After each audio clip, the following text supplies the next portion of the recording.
This month, obviously, we're living in a state of gratitude, or at least remembering to live in a state of gratitude. I always say that holidays simply remind us of what we should be doing anyways. And so it's a wonderful time to look at this state of being that is so essential to our spiritual well-being. To recognize that there is a state of gratitude that opens the heart and allows the universe to express itself through us and as us.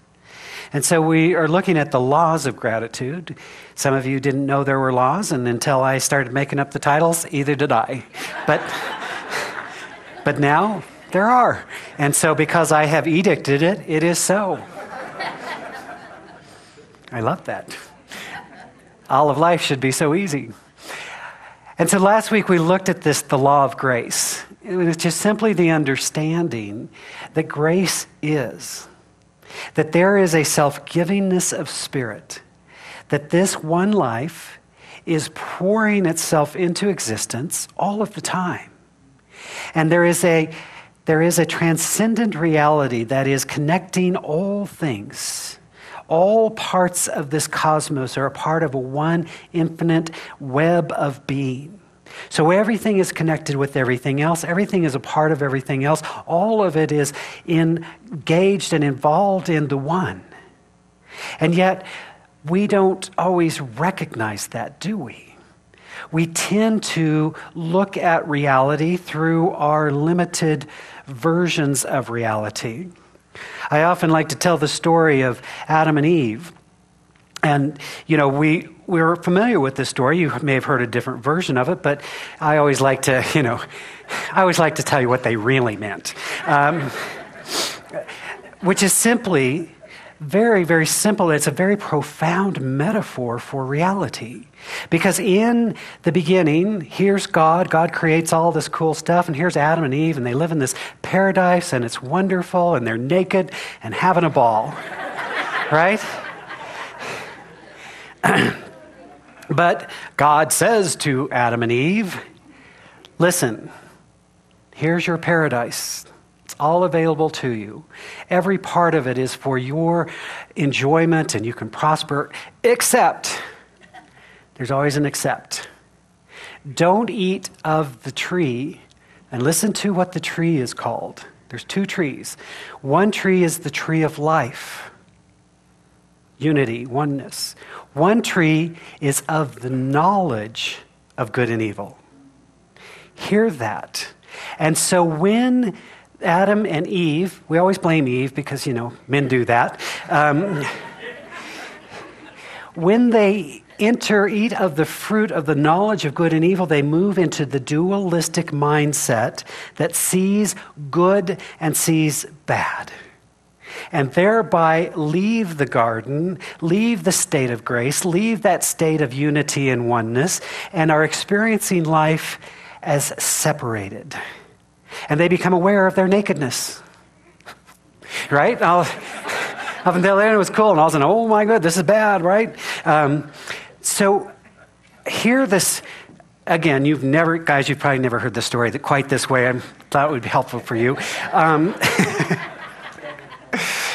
But hear the metaphor, because you see, many of the great spiritual traditions speak of the two minds that we have.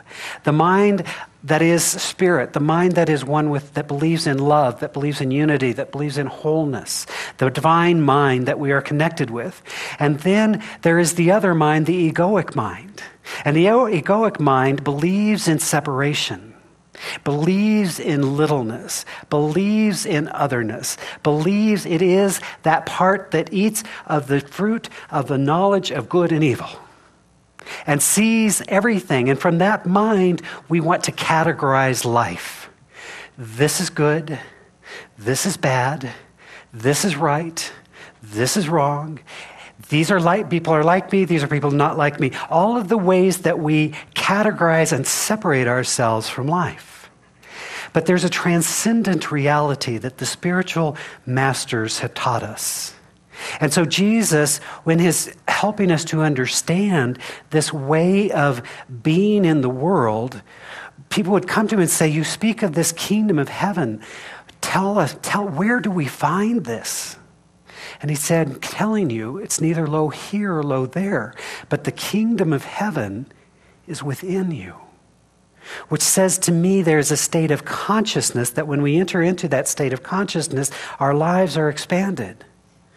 The Buddha said to us there is a way of being that is no longer in struggle and no longer in resistance. And when we move into that state of being, we enter into a state called nirvana. Peace, oneness, unity. Moses went to the mountaintop and had an encounter with the divine. Now, while he was up there, the egoic mind went crazy, right? Which often happens. We go to the high spiritual place, everybody goes crazy.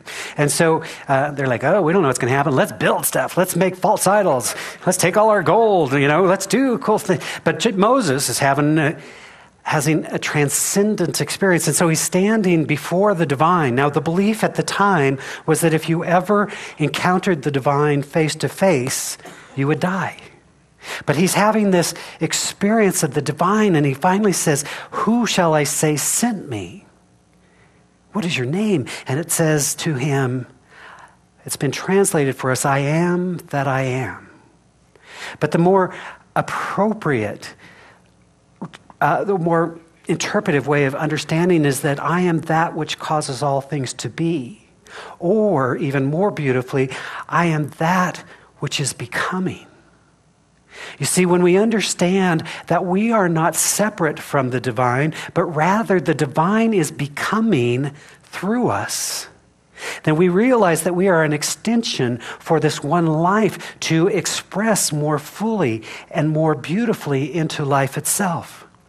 So throughout the ages, those who have wanted us to understand that we are not these bodies, we are not limited by the forms of our lives, that there is a spiritual reality of who we are that is transcendent of all of that. Great people recognize and realize that. I was reminded of a story of Nelson Mandela. And when Nelson Mandela first went to jail, every day he would sing. And he would sing and he would sing. And then the guards would come and they would beat him. And then the next day he'd sing and he'd sing and he'd sing. And the guards would come and they'd beat him. And so after the fourth day, the guards came to him and said, why do you keep singing? And he said, because my body is not my spirit. I sing for my spirit. And some transcendent moment happened between the captive and the captors. And from that moment on, they pretended to beat him.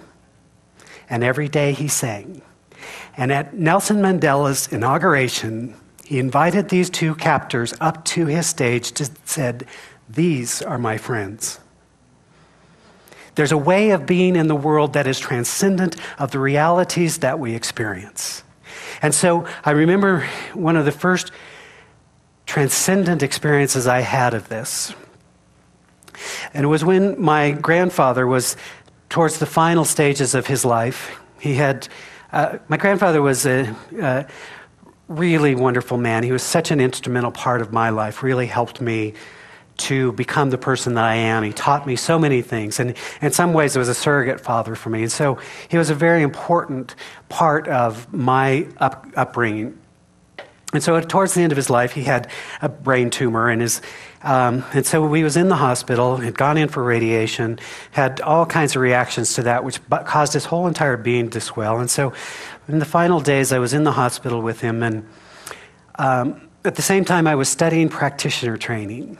And practitioner training was teaching me that there is one life that is transcendent to the forms in which we express, that life is perfect, that life is everywhere, always present and available. And so I was looking at this reality of this very sick person who was hardly recognizable to me as the person that I knew. And so as I was sitting there one night, he was in a coma, so we couldn't talk, but we could communicate. And so I moved into that state of being, into prayer and meditation, and I began simply in prayer and just knowing that there's one life and that this life is my life. This life is everywhere present and always available. And as I moved more deeply into that awareness, something opened. And I began to have an experience of my grandfather unlike anything I had ever had before. It was as if the veil was lifted, the walls were pulled back, and there was us, two light beings, being in love. And so even while I could see the physicalness of what was happening, which was not pretty, I sensed and knew that this life of who he was still perfect and whole and complete. That he was simply moving in a journey of his next experience. And I had the experience of my being there to midwife him into this next experience of life. And so we communed, and I experienced a profound joy, even in the midst of incredible sadness. You know, we speak Sunday after Sunday, we say we celebrate our divinity and we love our humanity. This is what we're talking about. That in that moment, I saw there was a spiritual perfection to all of it, even as my heart was breaking because I was losing my friend. You see, there's a way of being.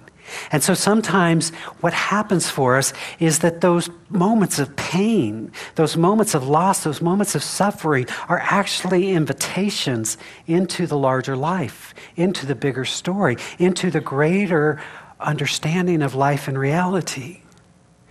Now, I know sometimes in our teaching we like to think that we're just going to get our consciousness right and then, poof, everything is perfect. You'll be tall, you'll be thin, you'll be rich, you'll be beautiful. Life is good, right? But that's not always the case. But it's the ego mind that wants to say this is bad. It's the ego mind that wants to say this is good. It's the ego wants to label everything. Like me, not like me. Like me, not like me, right? But when we're in that state of being that these masters have helped us to understand, there's a way of experiencing wholeness and oneness, and we realize we no longer need to have order to experience peace. That in fact we can experience peace in the midst of chaos and confusion. Nelson Mandela experienced wholeness. He experienced his divine self, and he sang from that voice. Now, it turned out it changed conditions around him. That no longer could those who wanted to punish him be in that state, because when a person moves into a state of grace, it is natural that those around them will have a more expanded way of being. So in our history of religion, of spiritual understanding, it's an interesting phenomena that I look at that happens out of religion. And so somebody has an idea, and they start to speak as one with authority. And they share their insight and their wisdom, and they say, oh, neither low here nor lower there, but the kingdom of heaven is within. And then within just a couple thousand years, it's all about them. How do you get to the kingdom of heaven? You go through Jesus, right? Or the Buddha. I mean, I want to be open. I'm going to be, right? I'm not making fun of that. I'm just saying it's interesting to me, because what I think that these teachers are saying is there is a real living presence available to us right now. But sometimes we need someone to be that portal, and that's okay. It's all good. It's all beautiful. But what's not good and beautiful about it is fighting about it.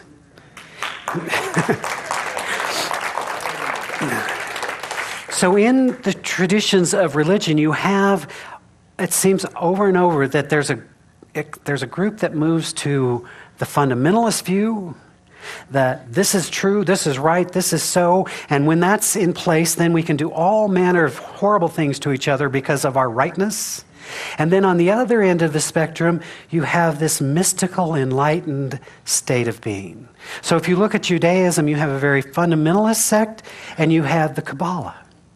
Very metaphysical, metaphorical, very symbolic. In Islam, you have some very right wing, we are right, this is the way. And on the other end of it, you have Sufism, whirling dervishes and Rumi and the great Pharisees and all these great speakers.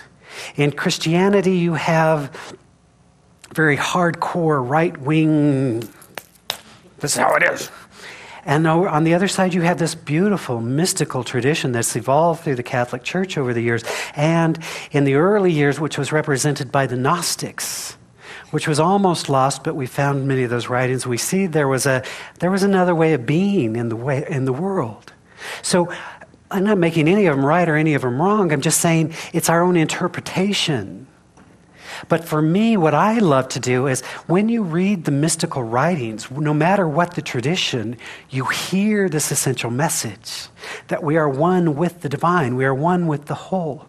I wanted to share with you a passage from Rumi today because I love Rumi. I relate to Rumi. He talks about drunks and drinking and wine. So how can you not love him? This one's translated by Robert Bly, and he says, "The drunkards are rolling in slowly. Those who hold to wine are approaching. The lovers come, singing from the garden, the ones with brilliant eyes. The I don't want to lives are leaving, and the I want to lives are arriving. They have sewn gold into their clothes, sewn in for those who have none.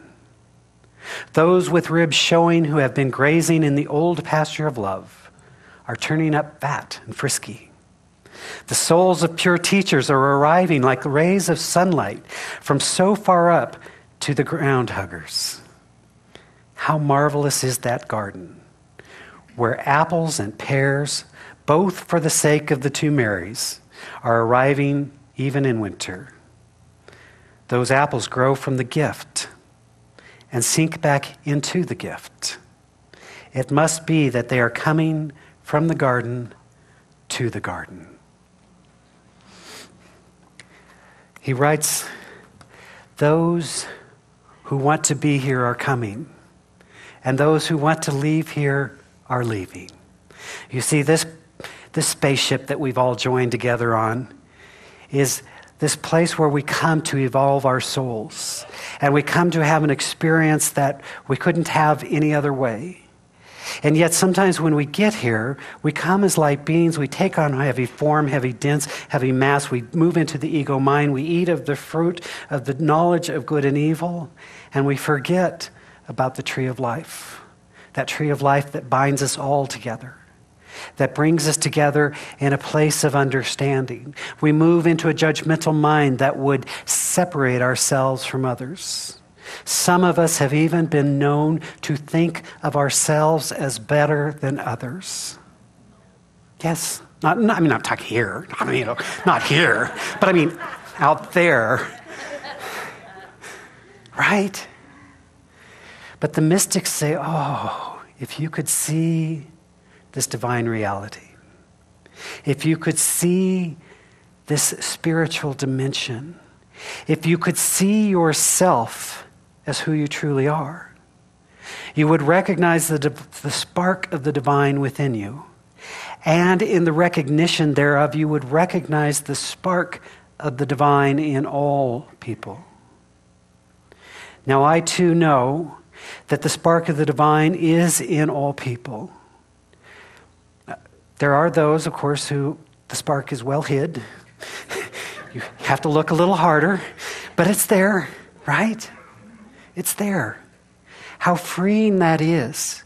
How wonderful it is to recognize the law of presence. The law that there is a presence and a power. That if we will heed those beautiful words of Scripture that say, be still and know that I am God. Be still and recognize the divine in all things. Be still and allow me to become through you. But it requires us to go deeper, doesn't it? We tend to want to live on this surface level. The ego loves the surface level. The ego loves to look at everything, judge everything, be distracted by everything. The world in which we live, I was sharing earlier that I don't go to the mall very often, but I had to go get something, and so I went through the mall. Now, the mall has become a very interesting place, turns out. I was kind of amazed and fascinated at how many people can walk through a given area and look at a screen.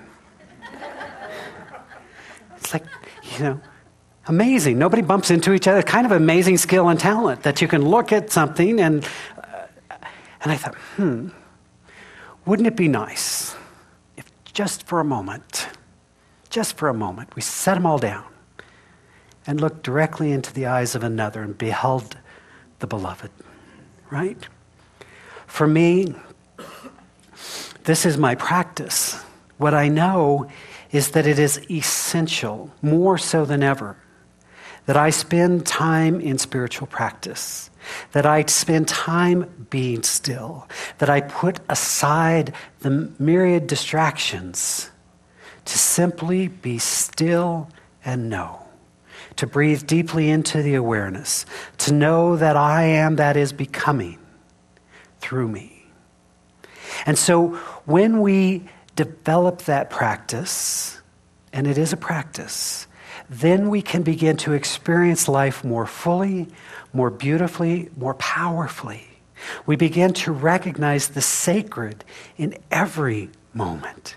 We're no longer waiting for conditions to be just right so we can have the experience we want, but we're seeing that each moment, whether we name it as good or bad, whether we name it as joyful or sad, has within it the entree to experience divinity. Mark Nepo, in this wonderful little book called Finding Inner Courage. Mark Nepo, if you've not read Mark Nepo, is brilliant, beautiful, and wonderful. And he was brilliant, wonderful, and beautiful before. Then he got to have cancer, and he got to figure out who he really was. And he saw that experience as the initiation into the divine, as the initiation into the greater self, the initiation into no longer taking for granted what he took for granted. You see, the great blessing of loss, of pain, of sorrow, is that it also awakens us to joy, to love, to unity, to the moment. And so he writes this, "Yet how can we enter our becoming now today? Especially in an age whose cross-currents keep us on the surface. Our constant initiation is the call to go below the surface, which is no easy task. But in truth, any moment of experience will draw us below if we can ride it instead of fight it." Hear that. If we can ride it instead of fight it. And when asked along the way, "What are you?" we can answer with Buddha, "I am awake." When asked as we fall and rise, "Who are you?" we can answer with Yahweh, "I am becoming." Come up. So I'd like to take a moment before we go into prayer. And I'd like to simply join in spiritual practice for a moment, inviting you to close your eyes, to open your heart, and to simply listen for a moment. What is being revealed for you now? Out of the words that have been sung, the words that have been spoken, the prayers that have been given, all that has transpired in this time together. What is calling for your attention? What is seeking you to go deep? What new insight and awareness can you bring forward today?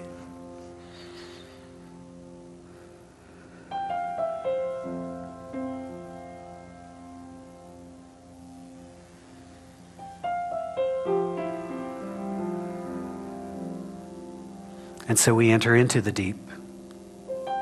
We move below the surface to the place where spirit resides. And we remember. We remember that there is indeed one transcendent reality. One life, one presence, one power, one being. And as we breathe deeply into that awareness, opening our hearts to unconditional love, opening our minds to divine wisdom, opening the very portal of our soul to the oversoul.